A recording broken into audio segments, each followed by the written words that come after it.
3.600 no fim do ano. Sim, exatamente. É uma despesa muito alta. Josi trabalha 2 meses do ano só para pagar a cuidadora.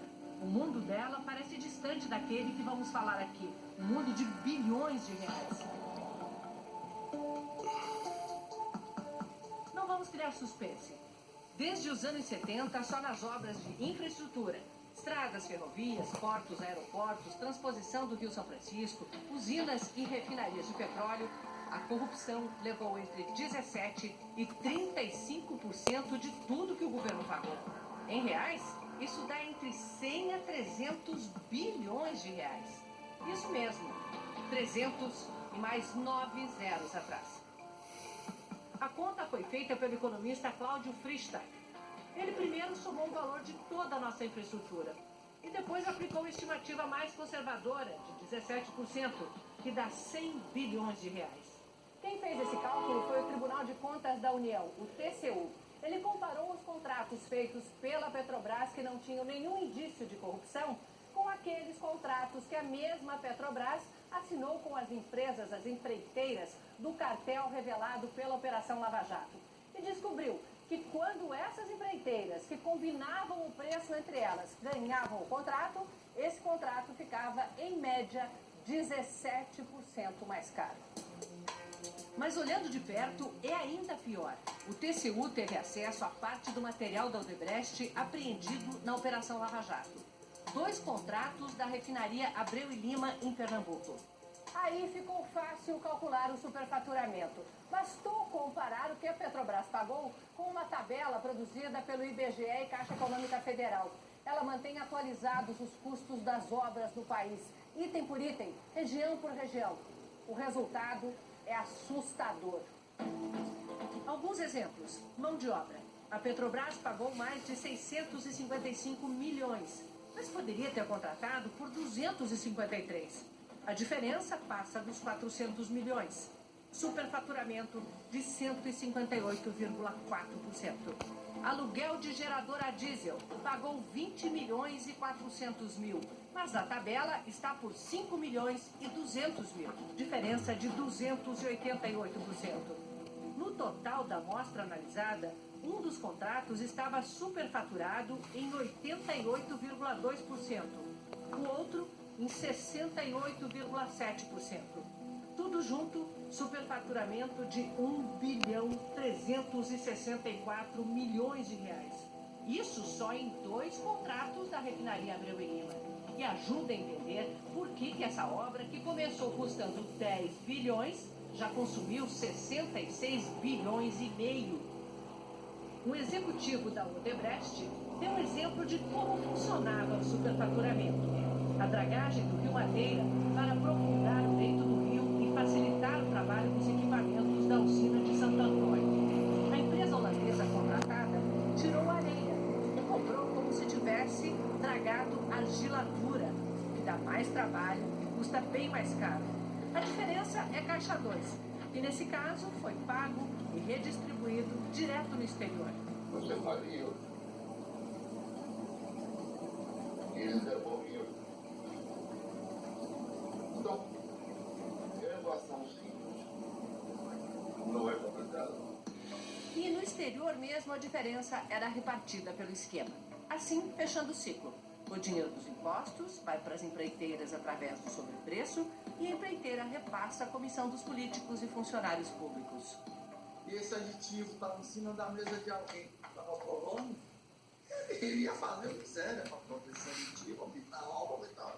Você quer atingir aquela meta para você botar no seu bolso, seu milhão.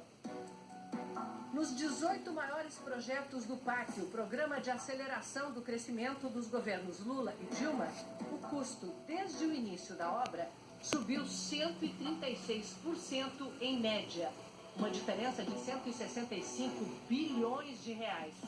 E o tempo de obra aumentou 132%. Das 18, só 3 foram completadas.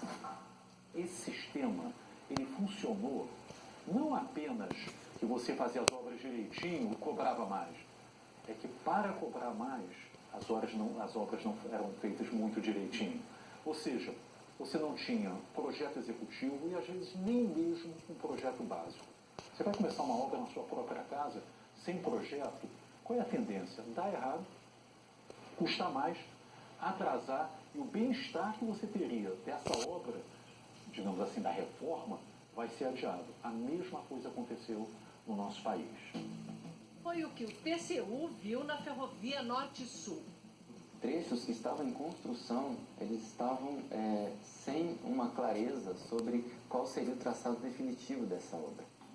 Trocando em miúdos, começaram sem saber exatamente por onde ela ia passar. Em 2013, percorremos de caminhonete o trecho que vai de Anápolis, em Goiás, a Palmas, em Tocantins, porque a ferrovia havia sido entregue cheia de problemas. Aqui a empreiteira entregou um longo trecho de uma área de manobra sem o leito de brita sobre os trilhos. Se um trem passasse aqui, afundaria. Sobravam denúncias de corrupção. José Francisco das Neves, conhecido como Juquinha, ex-presidente da Balec, a empresa estatal responsável pela obra, chegou a ser preso, mas saiu logo. O governo investiu mais 400 milhões em aditivos para finalmente deixar a ferrovia prontinha. Em 2014, em plena campanha, Dilma Rousseff inaugurou o trecho. Mas esta semana nós voltamos lá e, de novo, olha como tivemos que andar. Ela está pronta, mas não passa trem. Terminadas as obras, só faltava tomar uma decisão. Quem vai operar a ferrovia e como ela vai ser operada? Vai ser privatizada por uma empresa que vai ter direito sobre esses trilhos? Ou vai ser administrada pelo governo e aberta para quem quiser passar? Pois se passaram 3 anos, 2 presidentes, e esse investimento do povo brasileiro, de 8 bilhões de reais, continua sem uso. O prejuízo, por exemplo, de não funcionar a ferrovia daqui até Palmas é de no mínimo 1 bilhão por ano, o que não é pouca coisa. Só em economia de frete. Só a economia de frete. O potencial é grande. No trecho norte serão transportadas 6 milhões de toneladas de grão este ano, o equivalente a 200 mil caminhões. Essa produtora de farelo de soja acreditou que a ferrovia ia andar.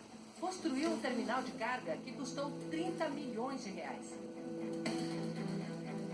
Infelizmente, um investimento que não foi pouco, ocioso na verdade, né? Sem utilização. O que andou foi a investigação. Juquinha e o filho foram condenados, estavam recorrendo em liberdade, mas foram para a cadeia na semana passada porque, segundo o Ministério Público, continuavam lavando dinheiro da corrupção e escondendo o patrimônio. Segundo a denúncia, eles ficavam com uma parte dos 4% de propinas repassados para 3 partidos. Um ex-executivo da Odebrecht relatou uma conversa que teve com Juquinha. Ele disse basicamente o seguinte, que na Balec tinha 2 grupos políticos. 2 grupos políticos que dividiam a propina. Um do PR e outro do PMDB. Na Petrobras, a Lava Jato descobriu que 3 diretorias foram loteadas para o PT, o PMDB e o PP.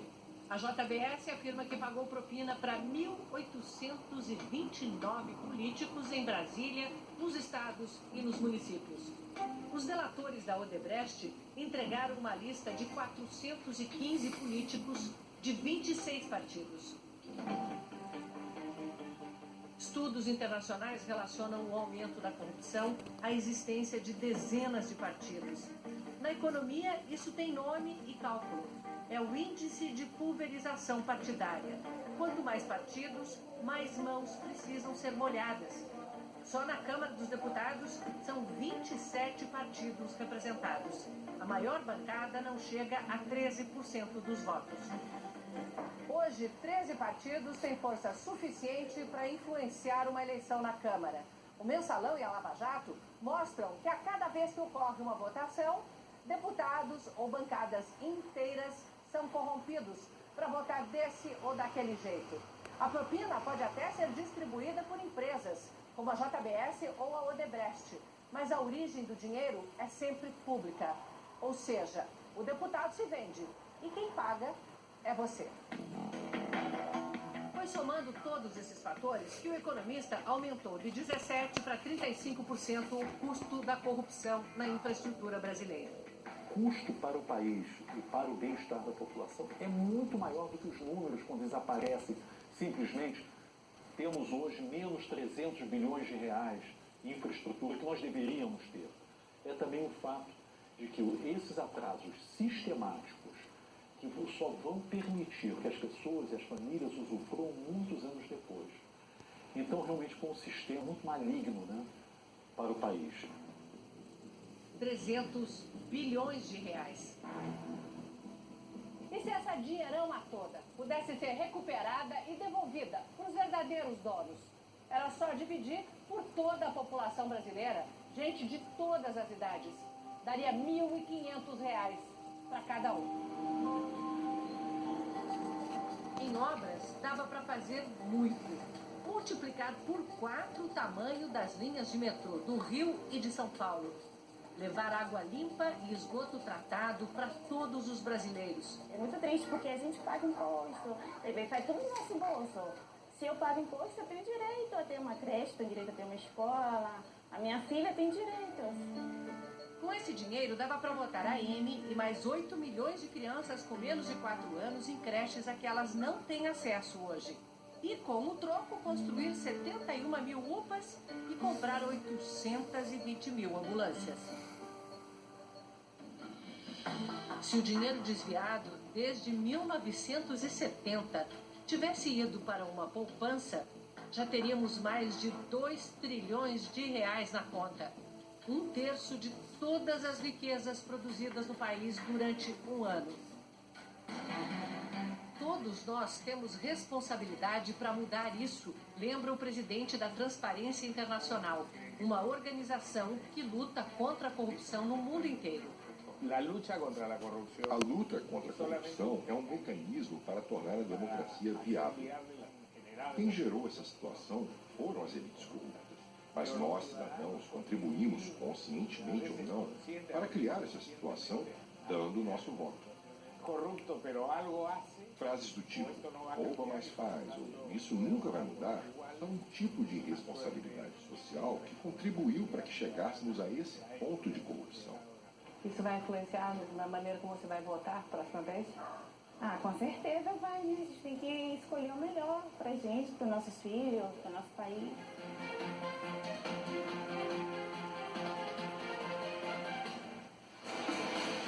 No próximo bloco, as